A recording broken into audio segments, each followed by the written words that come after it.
Free ফায়ারের প্রত্যেকটা ম্যাচে 8টা থেকে 10টা কিল ইজিলি করতে পারবে, হোক সেটা সিএস র্যাঙ্ক কিংবা বিআর। তাও যদি হয় একই ক্যারেক্টার কম্বো ব্যবহার করে সিএস বা বিআর এর চোখ ধাঁধানো গেম প্লে। কি গাইস, কথাটা শুনে কি অবাক হচ্ছ? আসলে অবাক হওয়ার মতো একটা সিক্রেট ক্যারেক্টার কম্বিনেশন নিয়ে তোমাদের মাঝখানে হাজির হয়েছি। এই ভাই ব্রাদার, কি অবস্থা, কেমন আসছো? তোমাদের মাঝখানে নতুন একটা সিক্রেট টপিক নিয়ে কিন্তু আজকে আবার হাজির হয়ে গেছি। যদি ভিডিও ভালো লাগে অবশ্যই ভিডিওতে লাইক করে দিও, চ্যানেলে নতুন হলে কিন্তু চ্যানেলটা সাবস্ক্রাইব করে দিবে। তো চলো প্যাক না করে মূল টপিক্সে চলে যাই। কোনো রকম কিন্তু ভিডিও স্কিপ করবে না, যদি স্কিপ করো তাহলে কিন্তু ভিডিওর মেন কোনো টপিক্স মিস করে ফেলবে। তো চলো আজকের মূল ক্যারেক্টার কম্বিনেশনটি শুরু করা যাক।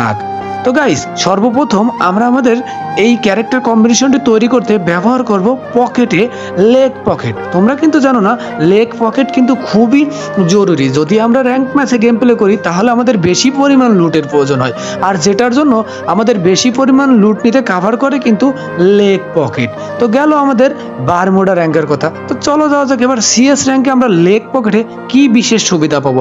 আমরা যদি সিএস র্যাঙ্কে লেগ পকেটটি ব্যবহার করি, যে বিশেষ সুবিধা পাবো সেটা হচ্ছে প্রত্যেকটা রাউন্ডে একটা করে গ্লোয়াল ফ্রিতে পাবো, যেটা আমাদের খুবই প্রয়োজন। এবং আমরা কিন্তু প্রত্যেকটা সিএস র্যাঙ্কে 3টার বেশি গ্লোয়াল পারচেস করতে পারি না।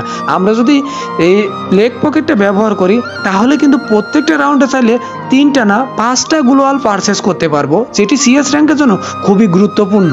এবং আমরা এবার চলে যাই পেটের দিকে। আমরা পেটের যে পেটটা ব্যবহার করব সেটি হচ্ছে ফ্ল্যাশ পেট। তোমরা কিন্তু জানো না গাইস, তোমাদের পিছন থেকে যদি কোনো এনিমি তোমাকে ড্যামেজ দেয়, সেটা সিএস কিংবা বারমুডা র্যাঙ্কে হতে পারে, সেখানে দেয়া পিছনের ড্যামেজকে 25% পর্যন্ত রিডিউস করে দেবে এই ফ্ল্যাশ পেটের অ্যাবিলিটি, যেটা কিন্তু আমাদের খুবই প্রয়োজনীয় এবং খুবই কাজে আসবে সিএস কিংবা বারমুডা র্যাঙ্কে।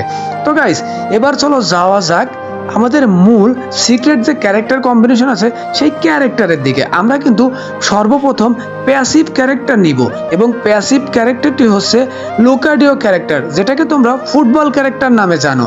এই ক্যারেক্টারটি সব থেকে বিশেষ সুবিধা হচ্ছে একটা বা 2টা কিল করার পরে তোমরা কিন্তু অটোমেটিকলি 50 থেকে 60 এইচপি এক্সট্রা পাবে, যেটা তোমাদের কিন্তু অনেক বেশি ব্যাকআপ দিবে বারমুডা বা সিএস র্যাঙ্কের জন্য। যখন তোমরা কোনো এনিমির সাথে ফাইট নিয়ে ওই এনিমিকে ডাউন করে দিবে এবং সাথে সাথে তোমাদের এইচপি যদি 25 বা 50% বেড়ে যায়, তাহলে কিন্তু তুমি একটা ব্যাকআপ পেয়ে যাবে এবং অন্য এনিমির সাথে ফাইট করতে খুব ইজিলি ভাবে তার সাথে ফাইট করতে পারবে, সেটা সিএস হোক কিংবা বারমুডা র্যাঙ্ক হোক।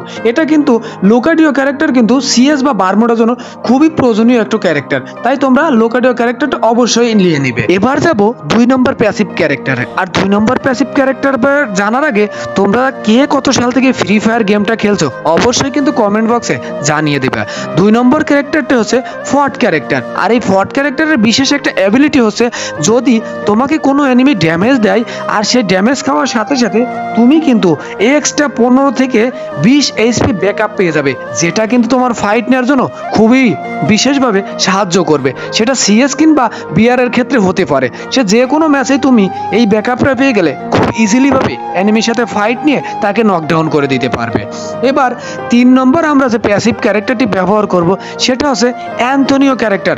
গাইস, অ্যান্থনিও ক্যারেক্টারের সব থেকে বিশেষ সুবিধা হচ্ছে 30 এইচপির একটা বিশেষ শিল্ড পয়েন্ট তৈরি করে দেয়, এবং এনিমি যখন তোমাকে ড্যামেজ দিবে আর যতক্ষণ তোমার এই শিল্ড পয়েন্টটা থাকবে তখন কিন্তু কোনোভাবেই তুমি কোনো ড্যামেজ খাবে না। এবং এই 30% যে শিল্ড পয়েন্টটা থাকবে এটি কিন্তু কিছুক্ষণ পর আবার রিকভার করে দিবে অ্যান্থনিও। তাই তোমরা কিন্তু সিএস বা বিআরের জন্য খুবই গুরুত্বপূর্ণ এবং প্রয়োজনীয় একটা ক্যারেক্টার অ্যান্থনিও, তাই তোমরা কিন্তু অ্যান্থনিও ক্যারেক্টারটা অবশ্যই ব্যবহার করবে। এই গেল প্যাসিভ ক্যারেক্টার। এবার কিন্তু আমি তোমাদের যে বিশেষ অ্যাক্টিভ ক্যারেক্টারের কথা বলবো বন্ধুরা। এই অ্যাক্টিভ ক্যারেক্টারটা যদি তোমরা ব্যবহার করো এবং এই প্যাসিভ ক্যারেক্টার যদি সাথে অ্যাড থাকে, তোমাদের গেম প্লে অটোমেটিকলি চেঞ্জ হয়ে যাবে এবং ইজিলি প্রত্যেকটা ম্যাচে তোমরা কিন্তু 8টা থেকে 10টা কিল অ্যাভেলেবল করতে পারবে। এবার চলে যাচ্ছি তোমাদের অ্যাক্টিভ ক্যারেক্টারটা। হ্যাঁ গাইস, অ্যাক্টিভ ক্যারেক্টারটা হচ্ছে তাছায়া ক্যারেক্টার। গাইস, তোমরা কিন্তু জানো না এই তাছায়া ক্যারেক্টারের যে বিশেষ একটি অ্যাক্টিভ স্কিল আছে, সেটা হচ্ছে যদি কোনো এনিমি তোমাকে অতিরিক্ত পরিমাণ ড্যামেজ দেয়, তুমি কিন্তু চাইলে তার স্কিলটি ব্যবহার করে দ্রুত তার সামনে থেকে ব্যাকআপে নিতে পারবে এবং চাইলে কিন্তু খুব ইজিলি কোনো এনিমির সাথে খুবই দ্রুত ফাইট নিতে পারবে এবং ওর অ্যাক্টিভ স্কিলটা ব্যবহার করলে কোনো এনিমি চাইলেই কিন্তু তোমার দিকে এম করে গুলি লাগাইতে পারবে না। এক্সট্রা তুমি কিছু মুভমেন্ট পাবে, যেই মুভমেন্টের কারণে তুমি ইজিলি ফাইট নিয়ে একটা এনিমিকে খুবই সহজে নকডাউন করে দিতে পারবে। গাইস, এই ছিল আজকের ক্যারেক্টার কম্বিনেশন। কিন্তু এই ক্যারেক্টার কম্বোটি ব্যবহার করার পর তুমি এক্সট্রা একটা বিশেষ সুবিধা পাবে, সেটা হচ্ছে যদি তোমার হেডশটটা খুবই কম লাগে এবং তুমি যদি হেডশটটি না মারতে পারো, এই ক্যারেক্টার অ্যাবিলিটিটি ব্যবহার করলে তোমার হেডশট রেট কিন্তু অটোমেটিকলি 5 থেকে 10 বেড়ে যাবে এবং ইজিলি কিন্তু তুমি যে কোনো এনিমিকে এই ক্যারেক্টারের অ্যাবিলিটিগুলোর বিশেষ গুণের কারণে তুমি কিন্তু তাকে ইজিলি ওয়ান ট্যাপ মারতে পারবে। এটাই ছিল গাইস আজকের ভিডিও ভালো লাগলে অবশ্যই ভিডিওতে একটা লাইক করে দিও, আর ভাইয়ের চ্যানেলে নতুন হলে অবশ্যই চ্যানেলটা সাবস্ক্রাইব করে দিও। দেখা হচ্ছে নতুন কোনো ভিডিওতে নতুন কোনো টিপস নিয়ে। সেই পর্যন্ত ভালো থাকো, আল্লাহ হাফেজ।